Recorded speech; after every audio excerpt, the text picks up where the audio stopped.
નમસ્તે બાળ મિત્રો. તો આજે આપણે જોઈશું lesson number 6 doctor Vikram Sarabhai. પાઠ્યપુસ્તકમાં આ પેજ નંબર 34. તો ડૉક્ટર વિक्रम साराभाई तो જોઈશું આપણે એમાં લેસનમાં. तो हमारे जीवन को सुविधापूर्ण बनाने में वैज्ञानिकों का प्रमुख योगदान रहा है. એટલે કે આપણા જીવનમાં સુવિધાપૂર્ણ બનાવવા માટે વૈજ્ઞાનિકોનો મોટો ફાળો છે. तो प्रस्तुत इकाई में हमें विक्रम साराभाई जैसे अद्भुत व्यक्तित्व से परिचित कराती है.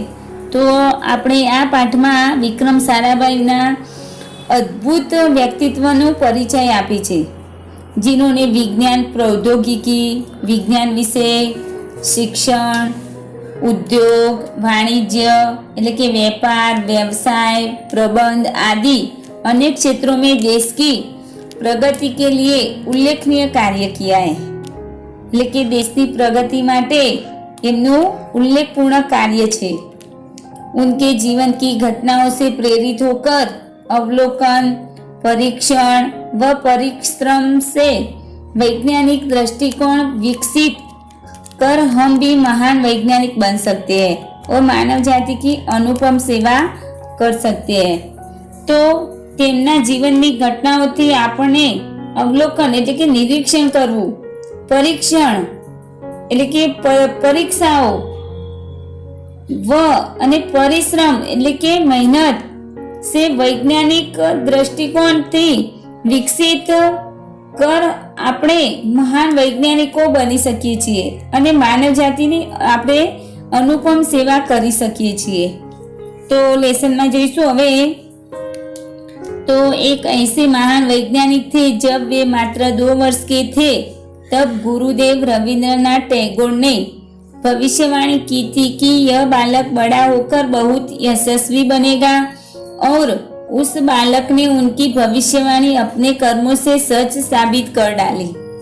तो एक आवा महान वैज्ञानिक હતા તે જ્યારે તે માત્ર 2 વર્ષના હતા ત્યારે ગુરુદેવ રવિન્દ્રનાથ ટાગોરને ભવિષ્યવાણી કરી દીધી હતી કે આ બાળક મોટો થઈને બહુત એટલે કે મોટો યશસ્વી એટલે કે નામી સારું કાર્ય કરનાર और बालक ने उनकी तो જેમણે આ टैगोर ने જે ભવિષ્યવાણી કરી હતી તો આ બાળકને ઉનકી ભવિષ્યવાણી પોતાના કર્મોથી સાચી સાબિત કરી છે.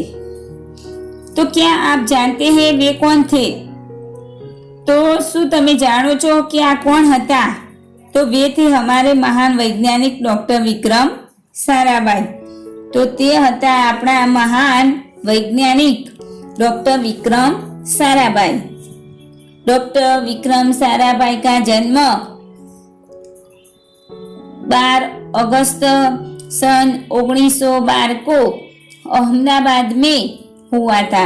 तो તેમનો વિક્રમ સારાભાઈનો જન્મ 12મી ઓગસ્ટ સન 1912 में એટલે કે અમદાવાદમાં થયો હતો.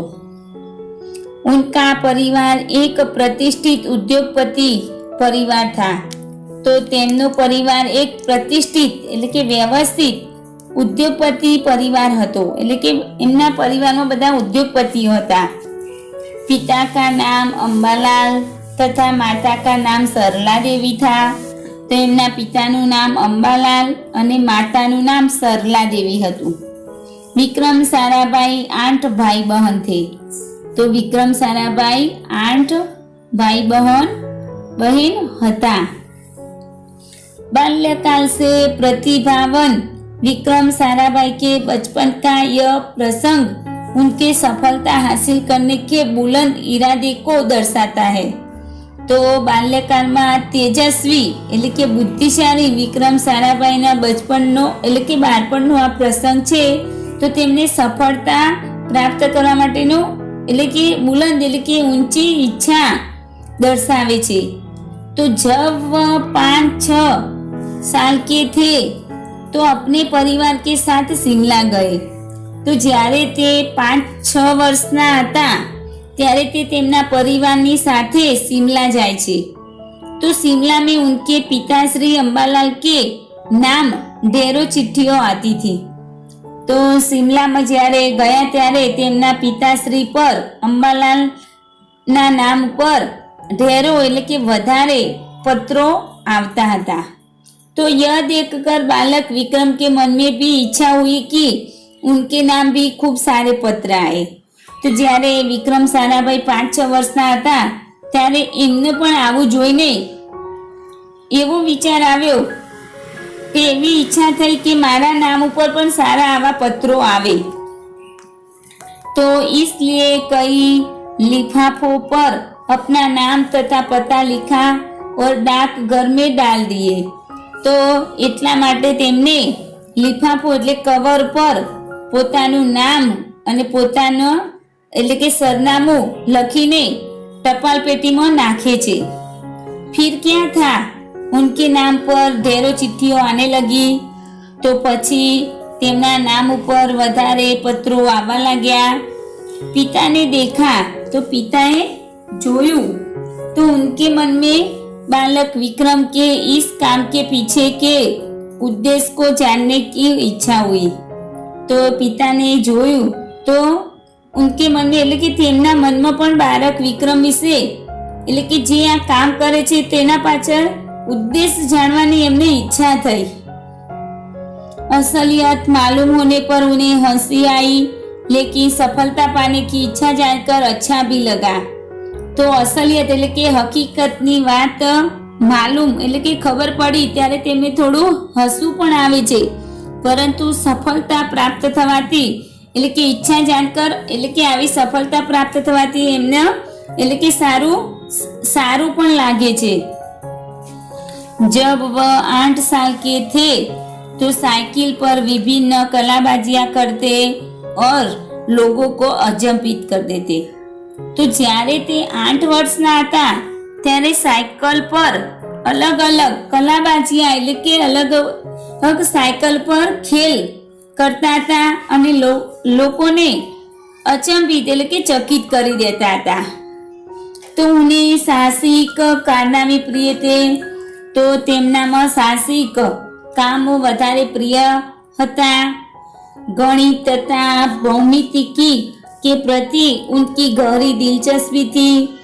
तो गणित में એટલે કે અને ભૌમિતિ એટલે કે ભૂમિતિમાં જે રેખાઓ વાળું જે ગણિત આવે છે આકૃતિઓ વાળું તેમાં તેમને વધારે ઊંડો રસ હતો। उन्होंने मैट्रिक की परीक्षा सन 1934 में पास की। तो तेमने मैट्रिक ની પરીક્ષા सन 1934 में पास करी। सन 1934-37 में गुजरात कॉलेज अहमदाबाद से इंटर की पढ़ाई की। तो सन 1934 અને 37 ની વચ્ચે તેમને ગુજરાત કોલેજ અમદાવાદમાં ઇન્ટરની પઢાઈ એટલે કે ભણવાનું એમને ચાલુ છે। सन 1937 में इंग्लैंड चले गए। तो सन 1937 में ते इंग्लैंड गया। सन 1940 में कैम्ब्रिज से गणित व भौतिकी में बीएससी की परीक्षा में सफलता प्राप्त की। तो सन 1940 में कैम्ब्रिज में गणित अने भौतिकी એટલે કે ભૌતિક શાસ્ત્ર જે સાયન્સના વિષયોમાં बीएससी ની પરીક્ષામાં તે સફળતા પ્રાપ્ત કરે છે। तत्पश्चात द्वितीय विश्व युद्ध के शुरू होते ही विक्रम साराभाई भारत लौट आए। એટલે કે તે પછી દ્વિતીય વિશ્વ યુદ્ધ શરૂ થતા વિક્રમ સારાભાઈ પાછા ભારતમાં આવે છે। भारत में उन्हें सर सीवी रामन तथा डॉक्टर होमी भाभा का सानिध्य मिला। तो भारत में આવ્યા પછી તેમને સર સીવી રામન અને ડોક્ટર હોમી ભાભાનું સાનિધ્ય એટલે કે નિકટતા એનો મદદ મળે છે।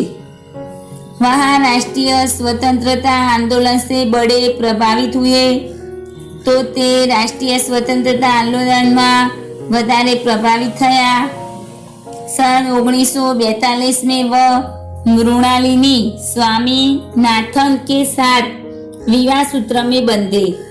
तो सन 1942 में તે મૃણાલિની સ્વામીનાથન સાથે તેમના લગ્ન કર્યા. તો બાળ મિત્રો, હવે આપણે એક કહાની જોવાની છે.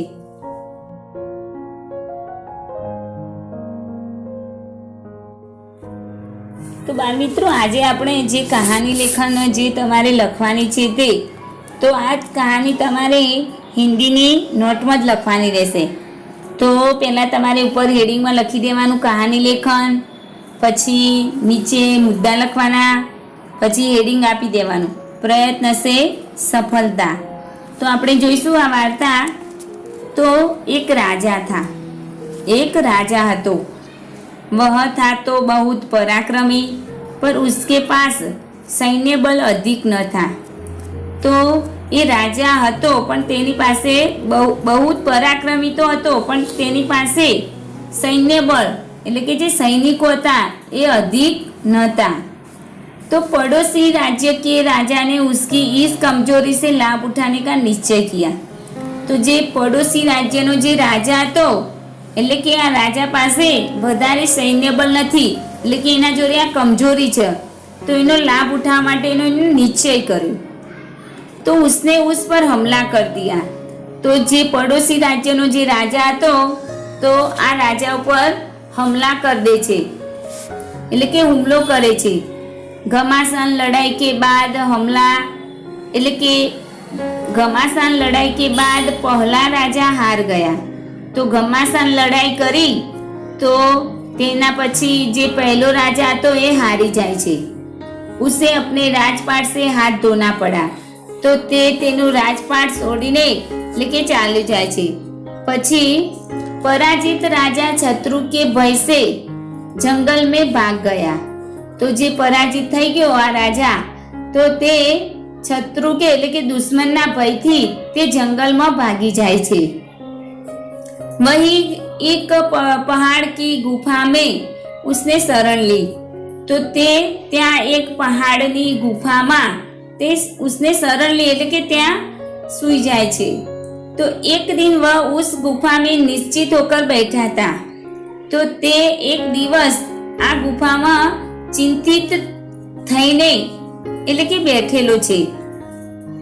इसी समय उसकी दृष्टि गुफा की दीवार पर चढ़ती हुई एक मकड़ी पर पड़ी.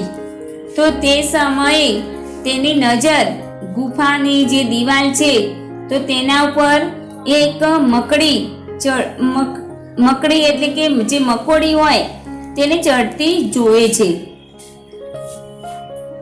वह मकड़ी गुफा की छत पर पहुंचना चाहती थी, लेकिन कुछ ऊपर चढ़कर फिर नीचे गिर पड़ती थी. परंतु जे मकोड़ी હતી એ ગુફાની છત ઉપર દિવાલ ઉપર પહોંચવા માંગતી હતી, પરંતુ એટલે કે કુછ ઉપર ચડકર થોડું ઉપર ચડીને પાછી નીચે પડી જતી હતી. મકડી ने कई बार प्रयत्न किया पर उसे सफलता न मिली. એટલે કે જે મકડીને જે એને ઘણા પ્રયત્નો કર્યા પણ એને સફળતા મળી નહીં. પ્રત્યેક બાર વહ નીચે ગીર પડતી थी, એટલે કે પ્રત્યેક વખતે તે નીચે પડી જતી હતી. ઇતને પર भी મકડીને હિંમત નહીં હારી. તો એટલા પ્રયત્નો કરવા છતાં તેને એટલે કે મકોડીએ એ હિંમત હારી નહીં. अंत में उसने पूरी हिम्मत लगाकर ऊपर चढ़ना शुरू किया और वह छत पर चढ़ गई. तो अंते ते पूरी हिम्मत लगावीने તેને ચડવાનું શરૂ કર્યું અને છત પર એટલે કે દિવાલ પર ચડી જાય છે. तो मकड़ी की इस हिम्मत और सफलता ने राजा को चकित कर दिया. तो જે મકોડી હતી એની આ હિંમત અને સફળતા પ્રાપ્ત કરી તો રાજા નવાઈ પામે છે. ઉસે એક નઈ દ્રષ્ટિ મિલ ગઈ. તો તેને એક નવી દ્રષ્ટિ મળી જાય છે, એટલે કે નવા વિચારો પ્રાપ્ત થાય છે. તો उसकी रगों में भी साहस का संचार हुआ. तो તેની રગો में એટલે કે તેના મનમાં સાહસ માટેનો સંચાર થાય છે નવો. उसकी निराशा और चिंता छूमंतर हो गई. तो એનામાં જે નિરાશા જોવા મળતી હતી અને જે ચિંતા હતી એ દૂર થઈ જાય છે. वह फिर अपने राज्य में लौटा और गुप्त रूप से सैन्य जमा करने लगा। તે ફિર अपने એટલે કે પોતાનું રાજ્ય પાછું લઈને અને ગુપ્ત રૂપથી સૈન્ય જમા કરને લગા એટલે કે પોતાનું જે સૈનિકોનું જે બળ હતું એટલે કે બધાને ભેગા કરે છે। फिर उसने पूरी शक्ति से शत्रु राजा पर चढ़ाई कर दी।